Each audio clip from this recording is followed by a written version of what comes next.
오늘은 다니엘서 11장을 같이 말씀 나누겠습니다. 말씀의 제목은 결승선에 다가선 남은 무리, 이런 제목입니다. 이 지구의 역사들이 이미 이루어졌고 또 계속 역사가 이어져 가고 있는데요. 이 모든 일들 하나님께서 당연히 주관하고 계십니다. 그런데 그 가운데서도 사단은요, 하나님의 백성들을 참 힘들게 하는, 또 멸망시키고자 하는 이런 쪽으로 사단도 전략을 계획하고 일을 해나가는 이런 모습을 보게 됩니다. 그래서 성경을 우리는 연구함으로 인해서 하나님께서 가지고 계시는 그 위대한 원대한 계획을 우리가 보고 우리의 사명을 잘 감당하고 하나님의 위대한 뜻을 이루어 갈 수 있다라고 생각을 하는 것입니다. 지금 이 11장의 예언이 거의 다 성취 단계에 있다 그랬는데요. 먼저 10장 그 끝에도 보면은 바사 나라와 또 헬라 나라의 싸움이 있을 것을 이야기를 해주고 있습니다. 그래서 그것이 이제 11장에 계속 이어지고 있는데 11장은 2절에 보면은 보라, 바사에서 또 새 왕이 일어날 것이요 그 후에 넷째 나라는 그들보다 심히 부유할 것이며 그가 그 부유함으로 강하여진 후에는 모든 사람을 격동시켜 헬라국을 칠 것이며, 이렇게 얘기를 하고 있습니다. 이거 치는 얘기, 곧 전쟁 이야기죠. 바사 시대부터 페르시아 시대부터 오늘날까지 예수님 오실 때까지 일어나는 일들을 잘 요약을 해놓고 있습니다. 결국 그 일들이 무엇으로 이루어지는가? 전쟁으로 이루어지고 있다라고 하는 것이죠. 그래서 계속 전쟁이 있게 되는데 이제 11장부터 조금 주목해서 볼 몇 단어들이 무엇인가 하면은 북방왕, 남방왕 이런 표현이 자주 나오고 있습니다. 근데 이 북방왕, 남방왕은 이스라엘이라고 하는 나라를 중심으로 놓고 볼 때의 북방왕, 남방왕이고, 이들이 서로 패권을 다투기 위한 전쟁인 것 같지만은 이스라엘 나라를 괴롭히고 이스라엘을 멸망시키고자 하는 그러한 계획 가운데 남방왕, 북방왕의 싸움이 계속 있게 된다고 하는 것을 우리는 알 수가 있습니다. 왜냐고요? 우리의 구원자 되신 예수님의 초림이 불가능하도록 사단이 이제 개입하는 것입니다. 그리고 분명히 11장의 모든 것은 바사 시대부터 예수님 재림하실 때까지라 그랬죠? 그러면은 마지막에는 이제 어떻게 우리가 가면 좋을까요?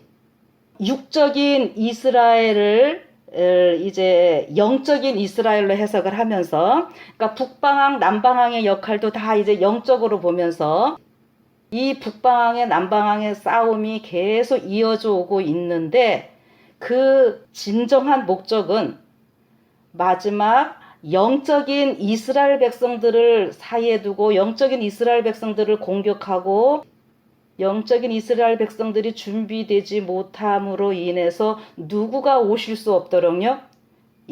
육적인 이스라엘을 통해서는 예수님이 초림하셨다면 이제는 영적인 이스라엘을 통해서 예수님이 재림을 하셔야 됩니다. 그런데 그 예수님이 재림하실 수 없도록 하고자 하는 것이 사단의 목적이라고 하는 것을 생각하시고요. 이제 이 11장을 보도록 하겠습니다.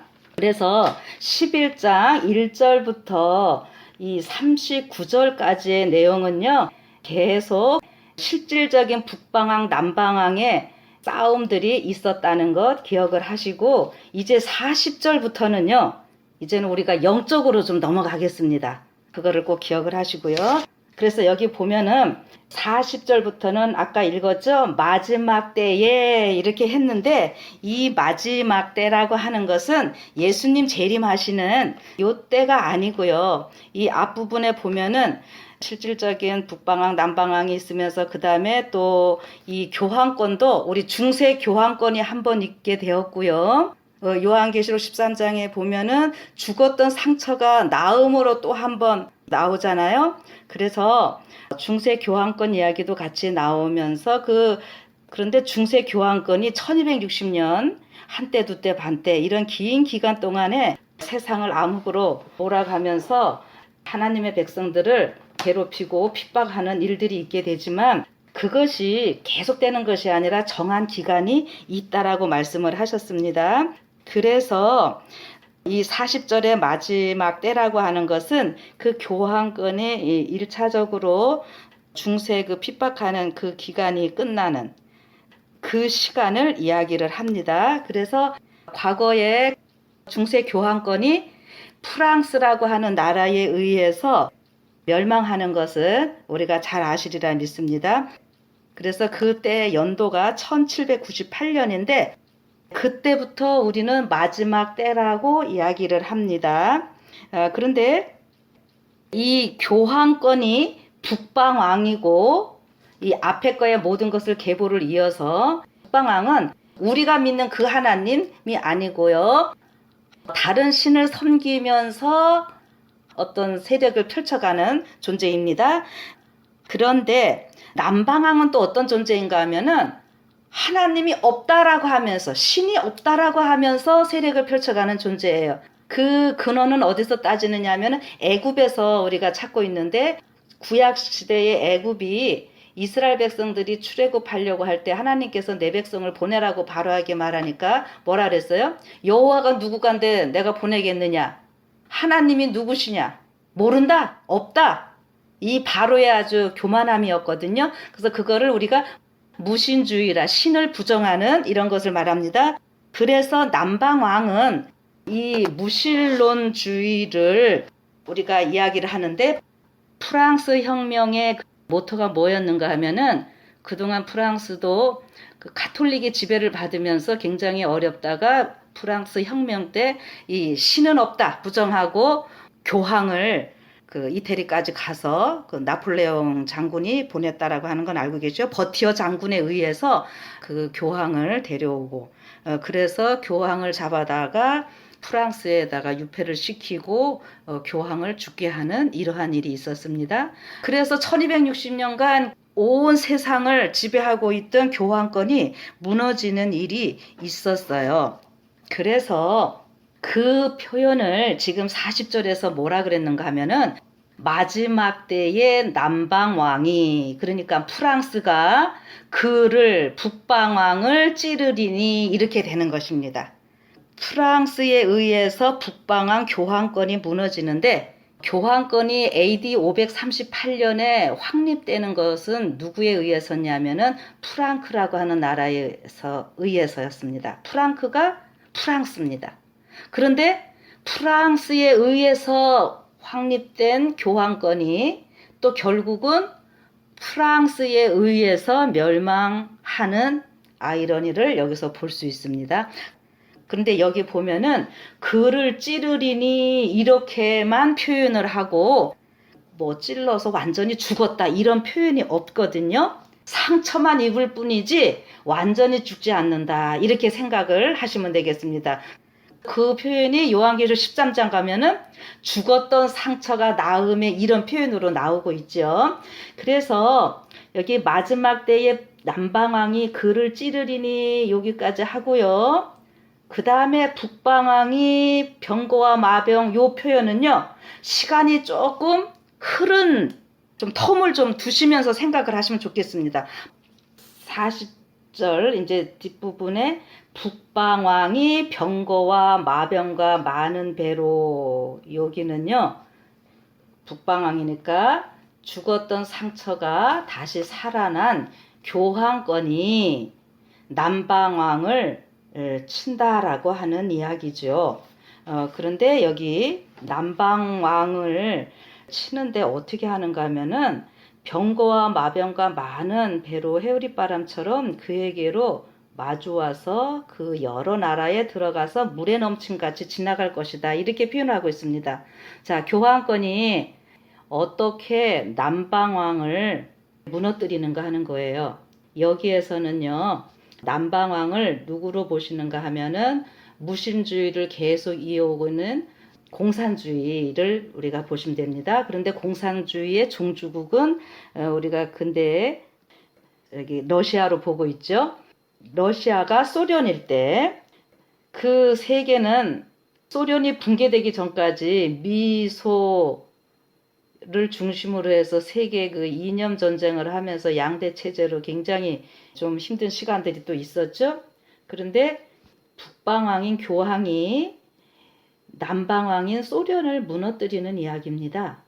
그런데 어떻게 무너뜨리냐면은요, 교황이 혼자서 그러는 것이 아니라 여기 병거와 마병과 많은 배로, 이거는 군사적인 어떤 세력을 이야기를 하거든요. 그런데 이것이 누구를 통해서 이루어지는가 하면은 미국을 통해서 이루어집니다.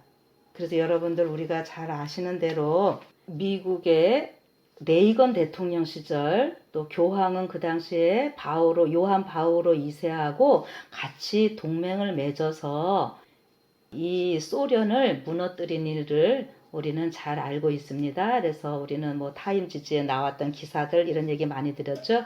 레이건과 요한 바오로 2세의 그 홀리 얼리안스 신성 동맹이라고 이야기를 하죠. 그래서 1992년 2월 24일자 타임지지에 어떻게 교황권과 미국이 손을 잡고 소련을 붕괴시켰는지에 대한 이야기들이 잘 나와 있습니다. 근데 그때 보면은요, 여기 회오리 바람처럼 그 굉장히 빠르고 강한 어떠한 이런 힘으로 그 남방왕 소련을 무너뜨릴 것을 이야기를 해주고 있는 모습이겠죠. 그래서 여기 보면은 그 소련을 붕괴시키는데 거기에서 한 나라만이 아니라 여러 나라에 들어가며 물에 넘친같이 지나갈 것이요. 소련이 15개 연방국이었잖아요. 그러니까 이게 다 이 무너뜨리는 이러한 모습을 보게 됩니다. 그런데 41절에 그가 또 영화로운 땅에 들어갈 것이요 이랬습니다. 그가는 북방왕이고 또 영화로운 땅은 저긴 이스라엘일 때 그 예루살렘 쪽을 우리가 영화로운 땅이라고 이야기를 했었는데 이제 여기서는 기독교국을 우리가 생각하시면 되겠습니다. 네, 기독교국인데 어떻게 해요? 하나님의 말씀을 율법을 보관하고 있는 영적인 이스라엘을 이야기한다고 보시면 되겠습니다. 그가 또 영화로운 땅에 들어갈 것이요. 이 하나님의 율법을 수호하고 있는 이 기독교국을 이 교황권이 다시 또 세력을 잡아서 다 손아귀에 넣는다는 이러한 표현이 되겠죠. 근데 여기 보면은 영화로운 땅에 들어갈 것이요 많은 나라를 했는데 나라라는 말은 원래 없습니다. 그러니까 그냥 많은 사람들을 패망케 할 것이라고 하는 거예요. 그러니까 북방왕의 세력으로 들어가는 것은 북방왕은 신을 믿는다고 하지만 그것은 여러분과 제가 믿는 하나님이 아니기 때문에 잘못된 신, 마귀를 섬기는 일입니다. 그러니까 결국 이 교황권의 손에 들어간다고 하는 것은 패망케 하는 일이라고 하는 거예요. 근데 여기 보면은 오직 에돔과 모압과 암몬 자손의 존귀한 자들이 그 손에서 벗어난다 이렇게 표현을 했잖아요. 그러면 이 에돔과 모압과 암몬은 누군가 하면은 에돔은 야곱의 형이고 모압과 암몬은 롯을 통해서 태어난 그 후손들이죠. 그러니까 결국 아브라함의 후손이기는 한데 우리 정말 하나님의 율법대로 말씀대로 순종하며 살고 있는 기독교인들도 있습니다. 이런 부분을 하나님의 계명과 예수의 증거를 가진 나무물이라 이렇게 보시면은 더 좋을 것 같습니다. 그런데 에돔과 모압, 암몬 이런 자손들은요, 오늘 하나님을 믿는다고 하면서 진리를 갖고 있는 사람들이 볼 때는 그게 잘못된 길이기는 한데 그 사람들은 그래도 어떻게 합니까? 그것이 진짜인 줄 알고 진실되게 믿고 있는 사람들을 이야기를 합니다. 같은 우리가 기독교에서도 여러 종파들 많이 있죠. 전 세계에 곳곳에 또 하나님의 계명과 하나님의 그 뜻을 따르는 많은 사람들이 있는데 그들을 이 사단은 영적인 이스라엘을 사단은 가만두지 않고 북방왕인 교황권을 통해서 이 세력을 넓혀가면서 핍박을 할 것이라고 하는 거죠. 여러 사람들을 패망케 하지만은 또 그 가운데서 그 손에서 벗어날 자들도 있다라고, 존귀한 자들은 그 손에서 벗어나겠다고 이렇게 말씀하십니다. 그런데 그 다음에 이제 42절입니다. 이 북방왕이 이 하나님을 믿는 백성들, 이런 사람들을 그냥 소나기에 집어넣는 그것으로 끝나는 것이 아니라 그가 열국에 그 손을 펴리니, 열국 전 세계에 그의 세력을 또 펴겠다고 이야기를 하시네요. 이제 이 교환권이 전 세계를 또 상대하는 모습입니다. 애굽 땅도 면치 못할 것이요, 이렇게 하고 있죠. 지금 우리가 앞에서 남방왕이 그 무신론주의 그쪽을 이야기를 한다고 그랬잖아요. 근데 그것의 근원이 어디였다고요? 구약의 애굽이었잖아요. 근데 여기 다시 또 한번 애굽이라고 이야기를 해주시네요. 그래서 저는 여기를 이렇게 보시면 더 좋을 것 같아요. 이 소련을 90년대에 무너뜨리고요. 소련이 붕괴됨으로 인해서 공산주의가 우리는 무너졌다, 사라졌다 이렇게 생각을 하지만, 여러분 지금 현재 보면 어떻습니까? 중국 여전히 건재하면서 전 세계를 휘어잡고 있는 이런 모습을 우리는 보게 됩니다. 그런데 지금 중국이, 러시아가 장악하고 있던 그 권력의 뒤를 누가 이어받는가 하면은 이 중국이 이어받아서요, 전 세계를 지배하고자 하는 그 야망이 있었는데, 그것이 어떻게 드러나는가 하면은 1대1로라고 하는 이러한 정책이 이제 세계에 있었음을 우리는 그 뉴스들을 보시면은 잘 아실 거예요. 그 43절의 애굽을 그 중국으로 좀 보시면 좋지 않을까 이렇게 생각이 됩니다. 그래서 애굽의 금, 은과 모든 보물을 잡을 것이요. 금, 은은 우리가 어떤 경제적인 이런 수단을 이야기를 하는 것이겠죠. 그래서 금, 은과 모든 보물을 잡을 것이요. 교환권을 통해서 이 공산주의 국가들 이쪽의 모든 경제권을 다 이제 또 소나기에 질 거라는 것을 여기 말씀해 주고 계십니다. 그런데 그 열국의 손을 뻗친다 그랬으니까 어디까지 간다 그랬어요? 리비아 사람과 구수 사람이 그의 시종이 되리라. 여기 리비아 사람, 구수 사람은 이 아프리카 이쪽의 제3세계들을 이렇게 이야기를 합니다. 가난한 자나 뭐 부자나 할 것 없이 전 세계가 이 교환권의 수중에 들어갈 것인데, 그것이 어떤 수단을 통해서요? 그냥 단순히 종교적인 이유가 아니라 경제권을 다 장악함으로 인해서 이러한 일이 있겠다라고 말씀하고 있습니다. 그래서 다니엘서 11장의 이 뒷부분은 신약의 요한계시록 13장하고 연결을 하면은 이해가 더 잘 되리라고 생각을 합니다. 그 요한계시록 13장에 보면은 마지막에 경제권 장악하는 얘기 나오잖아요. 그래서 짐승의 표 받지 아니하면은 그 매매를 못하게 하는 이러한 일들이 있을 것이라고 분명히 이야기를 했으니까요. 그래서 43절까지 교환권이 전 세계를 다 경제권을 장악을 하면서 세상을 또 힘들게 할 것이라고 하는 것을 좀 생각을 하십시오. 그런데 이렇게 하면서 그 교환권이 강성해지는 것 같지만, 그럴 때 어떤 일이 일어납니까? 제가 오늘 제목을 결승선에 다가선 남은 볼이라고 했는데요. 여기 그러나 중세 그 1260년간 온 세계를 장악했던 그 교환권의 모습이 여기 또 다시 재현되는 것처럼 보이지만은요. 그러나 동북에서부터 소문이 이르러 그로 번민케 함으로 그가 분노하여 나가서 많은 무리를 다 도륙하며 진멸코자 할 것이라 그랬습니다.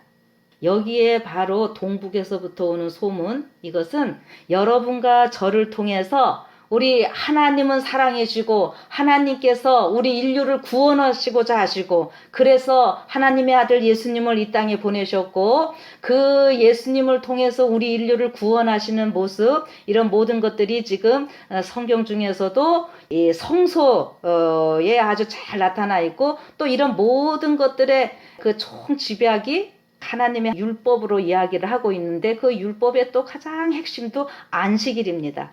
그래서 이러한 모든 기별들이 종합된 것을 우리가 요한계시록에서는 뭐라 그러냐면은 새 천사의 기별이다 이렇게 이야기를 하죠. 그러니까 바로 여러분과 제가 이 세천사의 기별, 여기 소문이라고 나오는데 이건 그냥 루머가 아니라 타이딩, 하나님의 그 기별을 이야기를 하는 것입니다. 하나의 메시지입니다. 우리 세천사의 기별의 첫 번째가 뭡니까? 하나님을 두려워하라. 창조주 하나님을 경배하라. 지금 사탄은 교황권을 통해서 경제권을 다 장악을 하고 종교를 다 통합을 시키고 정치도 혼란스럽게 하면서 어떻게 합니까? 하나님이 아니라 잘못된 법을 통해서 사단이 높임을 받는 거잖아요. 그래서 우리가 마지막 때는 예배 전쟁이다 이런 이야기도 우리가 또 많이 들으셨을 거예요. 그래서 지금 사단이 지금 하나님보다 더 높임을 받을 수 있도록 모든 일이 잘 돼가고 있는데 어떻게 합니까? 여러분과 제가 순교를 각오하면서 하나님의 이 귀한 뜻을 우리가 담대히 전할 때에 세상이 어떻게 할까요? 자기네들이 미혹된 것을 알고 창조의 근본 대신 우리 하나님을 믿는 그런 믿음으로 돌아설 사람들이 많이 있게 되는 거죠. 그래서 우리를 구원하러 오실 예수님에 대해서, 예수님의 재림 이런 것에 대해서 우리가 강력히 선포하고 하니까 지금 다 된 밥에 지금 재 뿌리는 격이 돼버리니까 사단이 얼마나 분노를 하겠습니까? 그래서 어떻게 한다고요? 그냥 분노하는 것이 아니라 하나님의 그 사랑을 강력하게 전하는 이 사람들을 다 도륙하겠다. 도륙하며 진멸코자 할 것이다. 그래서 그 도륙하며 진멸코자 하는 어떠한 수단이 있게 되는 것입니다. 그래서 그 수단이라고 하는 것이 어떤 많은 제재와 어려움들이 있게 될 것을 우리가 알고 있고요. 그것을 여기 45절에서는 그 장막궁전이다 이렇게 표현을 하고 있습니다. 장막궁전을요 어디다 펼치는가 하면은 바다와 영화롭고 거룩한 산 사이. 바다라고 하는 것은 우리 그냥 모든 세상을 다 이야기를 합니다. 하나님을 믿지 않는 이러한 이 세상을 이야기를 하죠. 그런데 영화롭고 거룩한 산이라고 하는 것은 하나님의 백성들을 나타내는 표현들입니다. 41절에 영화로운 땅이라고 나왔었죠. 영화로운 땅, 영화롭고 거룩한 산 다 같이 보시면 되겠습니다. 하나님을 믿지 않는 사람들이야 당연히 더 사단이 자기의 그 백성으로 삼는 것이고 하나님을 믿는 백성들에게조차 어떻게 해요? 베드로서에 보면은 우는 사자같이 다니며 삼킬 자를 찾는데 그 자들은 어떤 사람들이에요? 그냥 보통 사람이 아니라 하나님께서 선택하신 사람들. 바로 어떤 사람들이에요? 하나님의 율법을 보관하고 있는, 하나님의 계명을 준수하고 있는 이러한 자들이겠죠. 영적인 이스라엘입니다. 이렇게 해서 영화롭고 거룩한 산 사이에 베풀 것이나 그의 끝이 이르리니 도와줄 자가 없으리라. 아멘. 이 하나님의 백성들이 마지막 결승선에 다가서면서 더 크게 분명하게 그 하나님의 사랑을 확신하면서 말씀을 전할 때에 이제 이 세계가 다 놀라고 깨우침을 받게 될 것이고 거기에서 하나님 편에 서는 자 또 마귀 편에 서는 자가 있게 될 것이고 그때 이렇게 또 강력하게 우리가 할 수 있는 이유가 무엇이냐 하면은요 우리의 힘으로 하는 것이 아니라 이제 12장 다음번에 하겠지만은 대군 미가엘 여러분과 저를 호위하시는 대군 미가엘 바로 예수님이시잖아요. 왕 중에 왕. 여기 다니엘서 1장 보면은 지금 느부갓네살 왕부터 시작해갖고 수많은 왕들이 지금 등장하고 있는 것이잖아요. 그런데 그것은 다 진짜 왕이 아니고 우리의 왕 참 왕이신 모든 이 지상의 왕 중에 왕이신 미가엘 대신 예수님께서 친히 등장하셔서 여기 일어나신다고 표현하십니다. 이렇게 하셔서 친히 이 전쟁을 다 이끌어 가실 것이기 때문에 거기에 이제 사단은 굴복할 것이고 미혹됐던 사람들이 돌아올 사람들도 있고 그러겠죠. 이 그의 끝이 이르리니 도와줄 자가 없으리라. 와 여러분 여기 다니엘서 11장 큰 전쟁에 관한 이야기라고 말씀을 하셨는데 그 큰 전쟁의 끝의 결국은 무엇입니까? 사단은 멸망하고 우리 하나님께서 승리하시고 하나님의 백성들 가장 그 약속대로 멋있게 승리의 장면으로 이끌어 주시는 이러한 모습을 보고 있습니다. 분명히 이 11장의 사건이 거의 다 이루어지고 있다라고 말씀을 하시는 것은 여러분과 제가 살고 있는 시간이 마지막 때라고 하는 것도 우리가 알 수 있고요. 이 전쟁을 통해서 또 여러 가지 일들이 있게 될 것이지만은 결국은 뭐예요? 우리의 대군 미가엘께서 싸워 주실 것이니까 여러분과 저는요, 두려워할 것 없다라고 하는 것입니다. 담대하게 우리에게 맡겨주신 일들 우리가 잘 감당할 때 어떻게 해요? 우리의 대장, 대군 미가엘 대신 예수님이 호위해 주시면서 하시는 이 전쟁에 우리를 동력자로 삼아주시고 같이 해나가신다고 하는 것은요, 이건 너무나 큰 영광이라고 하는 것이죠. 이 지구 역사의 마지막에서 여러분과 제가 이 멋진 하나님의 귀한 사명을 담당할 수 있다라고 하는 것은요, 아주 큰 특권이고 정말 귀한 일입니다. 여러분, 오늘도 이 다니엘 11장을 통해서 하나님께서 해주시고자 하시는 말씀, 또 각자 또 깨닫는 바가 다를 줄 압니다. 그러나 분명한 것은 우리의 삶 가운데 여러 어려움들이 있는 것도 사실이지만 결국 승리가 보장되어 있는 일들이라고 하는 거 생각하시고요. 대군 미가엘이 과연 또 어떻게 해주실 것인가, 우리가 믿음의 눈으로 바라보시면서 희망차게 또 매일을 시작하시고 더 멋진 꿈을 가지시고 맞이하시는 여러분과 제가 되기를 바라면서 말씀 마치겠습니다.